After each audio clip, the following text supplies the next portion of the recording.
This evening I pick up with a continuing conversation with Seymour Koenig.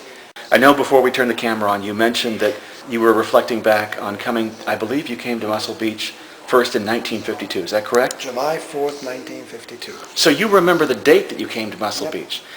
Take me and the audience, whoever would see this video clip, take us back to what you knew about Muscle Beach before you got there, briefly, and then once you arrived, what happened? How did your life change, if it changed at all? Well, I was a young bodybuilder, and I'd really never left New York City yet. And my acquaintanceship, you might say, with Muscle Beach began with Joe Weider's magazines. I used to buy, and at that time he had two magazines, Your Physique and Muscle Power. And Muscle Power used to have an article in it monthly by another old-time famous bodybuilder strongman, Earl Lederman. And Earl used to write a column, My Gang of Kids, and that was basically, it covered the Southern California scene. And so we would always see pictures here of some of the different guys who were here on the beach. And it always looked wonderful. It was always on the beach, winter and summer, spring and fall. And was it titled Muscle Beach? Did you know it was Muscle Beach at that time? Oh yes, absolutely. Santa Monica Muscle Beach. It was famous just as So this is the 1940s you're reading about it? The late 1940s or the 1950s? Yes, that's correct. I picked up my first magazine in 1947, the year Steve Reeves won Mr. America. Okay. So you just had this destination of Muscle Beach in your mind. We did, yes. Once you came out, what brought you out and how did that happen? Well, some of the boys that we all hung out together, worked out together from the YMCA and the park and so on. They started to come out here. They were older. I was probably the youngest of the crew. So how old were you when you came out? I was 18 years old. So very impressionable probably too. Oh yeah, no. And I came out with another friend of mine, Morty, and he was 2 years older than me. So we made the journey together. But as I say, a few friends of ours were already here, and we were corresponding back and forth, so we knew what to expect when we get here. Yeah, what to expect, kind of. And they already had little apartments here, and life, of course, was very cheap then, and you can find a place for almost nothing. Okay. Once you came out, did you know you were going to stay in California? No. Okay. No. How did it unfold? At first, it was almost disappointing, because it was really like a little retirement community here. It's nothing as people see today when they see Venice Beach. It's world famous, and Venice Beach is Venice Beach. The other doesn't sort of exist in their minds. The original Muscle Beach is Santa Monica, and it was just south of the Santa Monica Pier. It's almost adjacent to it, but just on the southern side. And that's where you see all the hand balancing, all of that took place. That never took place really here in Venice.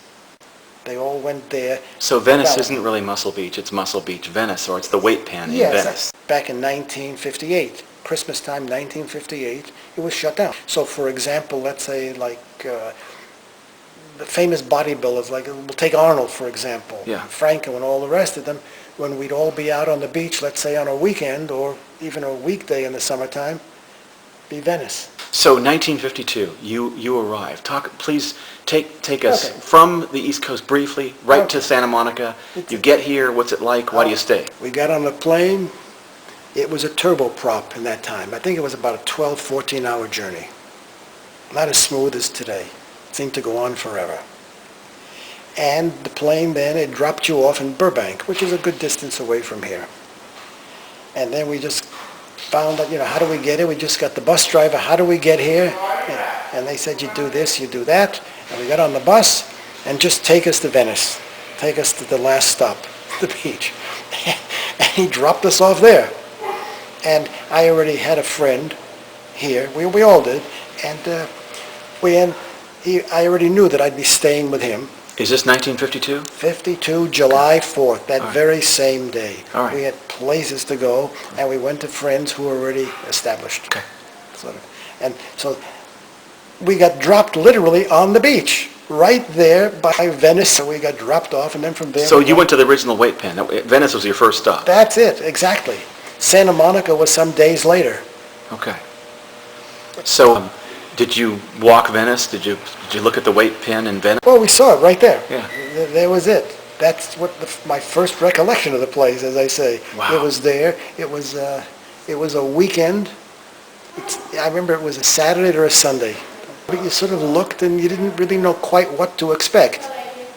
And so you just sort of like somewhat, this is it. And then you sort of worked your way in. It began to be somewhat familiar, and I stayed a few months. And then I left, came back again. I left in November. Okay. Was gone for a month till let's say about New Year's time. So you came in July, and then in New Year's, December of 52? And left again roughly in middle October, approximately October, beginning of Where did you go? Back to New York. Okay. Back to my family, and I stayed there till about Christmas time, through Christmas, and then I came back again. And I stayed here a few months again, January, February, and a whole bunch of us were living together. Dave Shepard, Richie Dubois, Dominic Giuliano, Roy, and so on. There was a whole crew of us. We all lived together. At Muscle House? Nobody wanted to live in Muscle House, most of us, Really? because it was very restrictive, and she was a vegetarian, and you had to be a vegetarian to live there. Wow. And you had a community room and so on. There was no reason to live there. Okay. So we all sort of bunked together, and we were here a few months, and it just worked out, and everybody decided to go back to New York for a while. It was as simple as that. So the 1st of March, 53. 53, 1st of March, we all came back, and I stayed away. I didn't actually get back to California until 1957 in approximately, April. Because from there, I stayed in New York that whole year, Yeah. and then I went off to begin my wrestling career in Detroit. And I left that summer in August, and I didn't get back to California until 1957, as I say, in approximately April. So you're back in 1957. Talk about Muscle Beach. The weight pen, the weight equipment, Jaime Schwartz. Talk about that. Give us a picture of Muscle Beach, 1957. Well, it was just a place to work out. It was there, and it was busy. It was all the time ongoing. You had, a steady bunch of guys, and then you'd get people who come to visit and so on. And on the weekends, it was almost always a show if the weather was halfway decent, because you had, for example, just if you could get the picture, you had the Santa Monica Pier. And then right south of it, you had the volleyball courts going, and then just south of them, almost touching each other, you had the balances. On the platform? Yes, you had that big sort of a wooden platform, whatever it was. There was a composite of things with the mats they put out. Yeah. And you'd see that all the time. And they would be just doing it. It went on, as you've seen in the pictures. And then just south of that, just a little stone's throw, literally, you had the platform. And it's an old-fashioned platform, but it had lots of weights. It's nothing fancy. And we all got terrific workouts. But so often, even when we finished up there, later we'd go to the gym on top of it all. So after that, the other.